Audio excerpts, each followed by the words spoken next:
It was one of those golden afternoons in August when Maple Hollow looked like a painting, sunlight filtering through tall pine trees, the sound of children's laughter echoing across the playground. Among them was 10-year-old Caitlin Ross, a lively girl with freckles on her cheeks and a red ribbon dancing in her hair. She ran barefoot on the grass, hiding behind the swings, her voice rising with joy each time her friends called her name. Everything about that day seemed ordinary, safe, warm, until the laughter stopped. When the sun began to sink behind the trees, parents gathered their children and waved goodbye, but one mother never saw her daughter running toward her.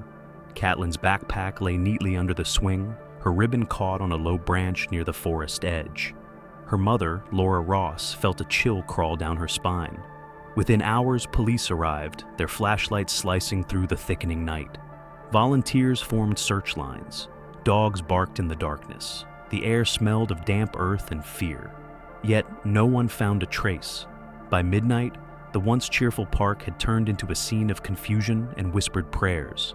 Deputy Harold Keene, a veteran officer who knew every path of that forest, led the first official search. He had seen missing cases before, but nothing like this.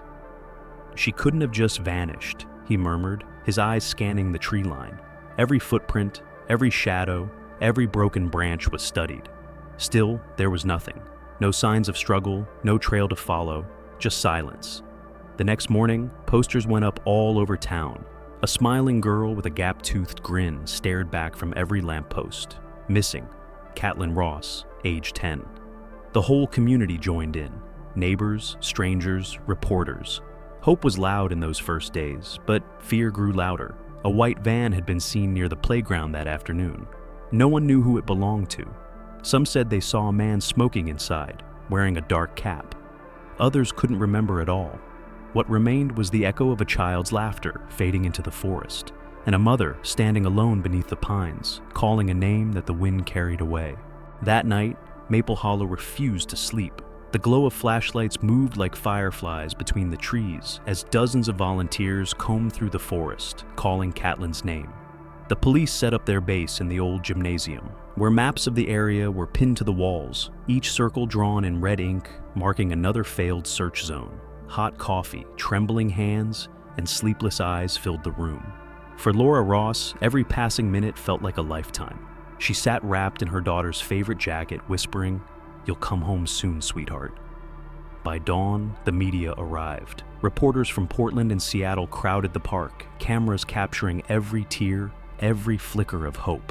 They called it the Maple Hollow Mystery. But behind the headlines, the pain was real, the kind that seeps quietly into every home and every heart. Deputy Keene led his team deeper into the woods. A helicopter circled above, its spotlight brushing over the treetops. The only clue they found was a single candy wrapper and a patch of flattened grass near the forest's edge. It was enough to keep them going, but not enough to bring her home. Days turned into weeks. Flyers faded under the rain. The once lively playground became a ghostly reminder of loss. Swings creaking in the wind, toys abandoned on the benches. Children stopped coming. Parents whispered warnings. Some said a stranger had been watching for weeks. Others spoke of the white van that never reappeared. Fear hung over the town like fog. 8 days after the disappearance, a red ribbon was found tangled in the moss near an old service road. It was dirty, frayed, but unmistakably Caitlin's. For a moment, hope flared again. The area was searched inch by inch. Forensic teams took soil samples, photographed every footprint. But the trail ended as suddenly as it began. Sheriff Collins, his voice heavy with exhaustion, stood before the press and said, "We will not stop until we find her." But behind those words, he knew how fragile hope had become. Laura and her son Ethan kept searching long after the others stopped.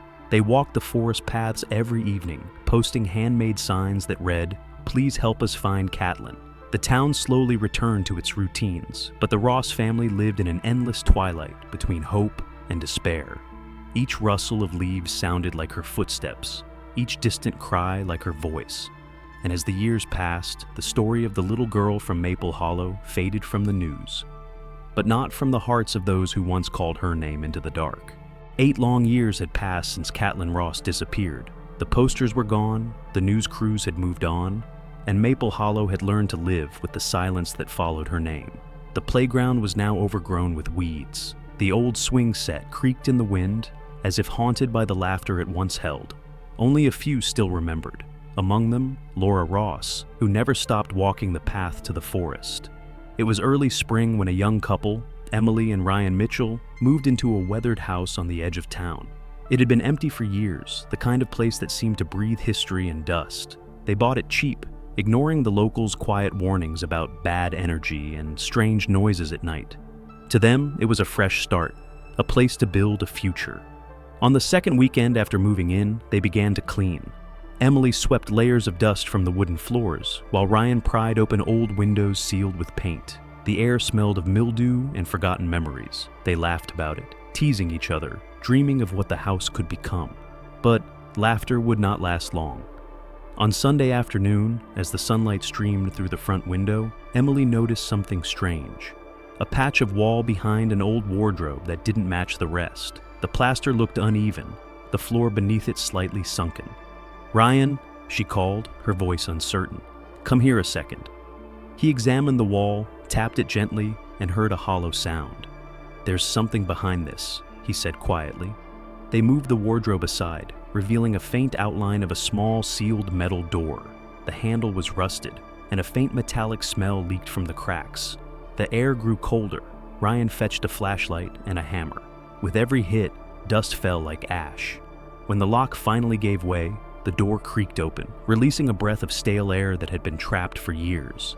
Inside was darkness, deep, heavy, suffocating. Ryan shone his flashlight inside. Old boxes, broken furniture, and then something small caught the light.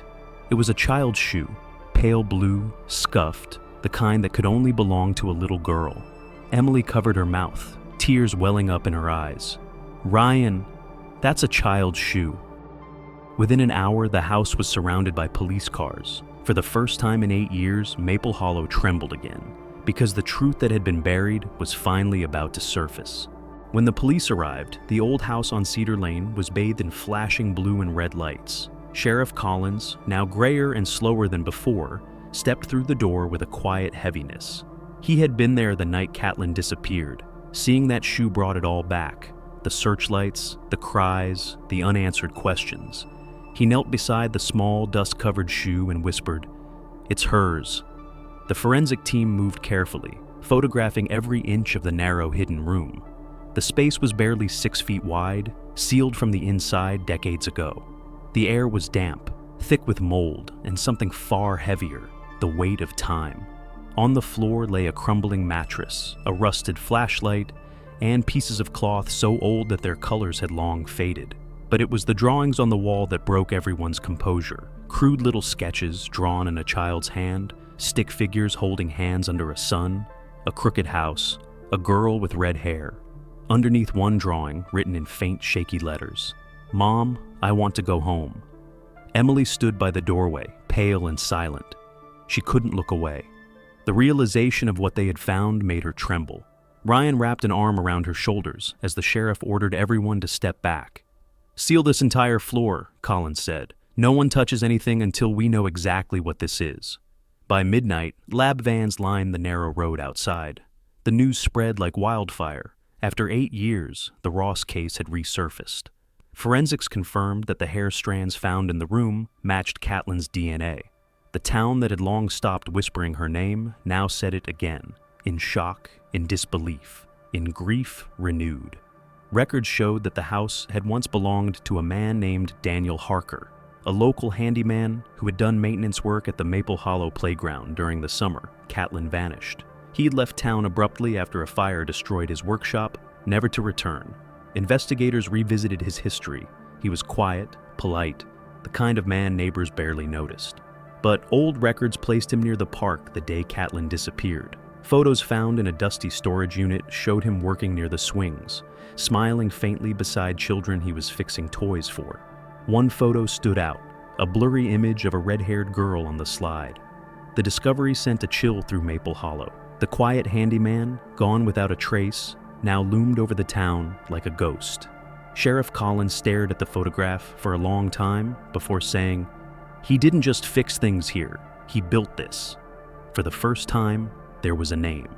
And with it, the realization that Maple Hollow's darkest secret had been hiding in plain sight all along. The name Daniel Harker spread through Maple Hollow like a cold wind. For years, he had been just a face in the crowd, the man who fixed broken fences, replaced light bulbs, and waved politely at neighbors. No one could believe he might be connected to something so unspeakable. But the evidence inside his former home told a different story. The walls whispered the truth that everyone had refused to hear.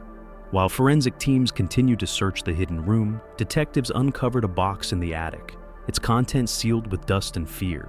Inside were old photographs, children's drawings, and pages from a worn notebook. Most of the entries were ordinary, lists of repairs, dates, phone numbers. But near the end, the handwriting changed. Jagged, hurried, notes about visits to the playground, quiet hours, and names of children, among them Caitlin R. The investigation deepened. Another name surfaced, Caleb Morton, a drifter who had once worked with Harker on small renovation jobs. He'd been described as unstable, suffering from mental illness, and had disappeared years ago. His sister, when contacted, told detectives something that made every hair on Sheriff Collins' neck stand up. Caleb used to talk about a girl in a basement. I thought it was one of his delusions. A week later, police found Morton living in a care home outside Denver. When shown a photo of Caitlin, his eyes filled with tears. "She sang," he murmured, "every night when it got dark. She sang to stay brave." Collins' voice trembled as he asked, "Where did this happen, Caleb?" Morton's gaze drifted toward the wall. "In the house by the forest, the one with the light that never goes out." It wasn't enough for an arrest, but it shattered the illusion that Harker had acted alone. Collins was certain now. There had been others. Then another lead emerged. One of Harker's old colleagues, George Franklin, who had been a maintenance worker at the Maple Hollow playground, suddenly left town days after the disappearance. His name appeared in Harker's notebook beside short phrases. Reliable, keeps watch, understands the plan. The connection was undeniable. When detectives tracked Franklin down, he was living quietly in a small house outside Maple Hollow. At first, he denied knowing anything, but when shown a faded Polaroid recovered from Harker's attic, an image of two men standing near the playground with a red-haired child in the background, his face went pale. His hands shook. "I didn't touch her," he whispered. "He said it was just to keep her safe. I didn't know." Collins leaned forward. "You knew something, and you stayed silent." The air grew still. For a long moment, Franklin said nothing. Then his voice broke, barely audible. "We weren't the only ones." The words hung in the room like smoke, heavy, suffocating, impossible to forget. The confession shattered what little piece Maple Hollow had rebuilt. For years, the town had tried to forget, to tuck its nightmares behind closed doors. But now, the truth clawed its way back, louder, darker, undeniable. George Franklin was arrested, his trembling words echoing in the interrogation room. He admitted to helping Daniel Harker, claiming he had been manipulated, convinced that what they were doing was for the children's protection. The words made Collins sick. He had seen denial before, but not like this. Not wrapped in guilt so deep it smelled like rot.